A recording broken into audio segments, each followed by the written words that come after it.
প্রিয় বন্ধুরা, সামান্য একটু ছোট্ট ভুলের কারণে এই পাওয়ার ট্রান্সফর্মার কোটি কোটি টাকার নষ্ট হতে পারে।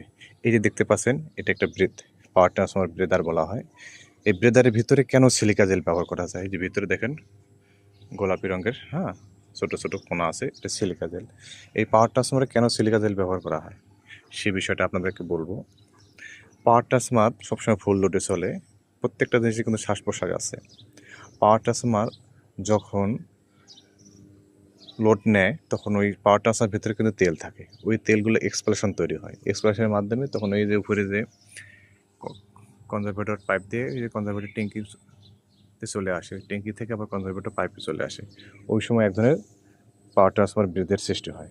হ্যাঁ, আর এই সময় যে বাইরের জলীয় বাষ্পকণা যাতে এই পাওয়ার ট্রান্সফারের ভিতরে ব্রেদার দিয়ে ভিতরে প্রবেশ করতে না পারে, এই জন্য ব্রেদারে সিলিকা জেল ব্যবহার করা হয়। কারণ বাতাসের আর্দ্রতা ঢুকলেই তেলের ইনসুলেশন মান নষ্ট হয়ে যাবে, পাওয়ার ট্রান্সফার নষ্ট হয়ে যাবে।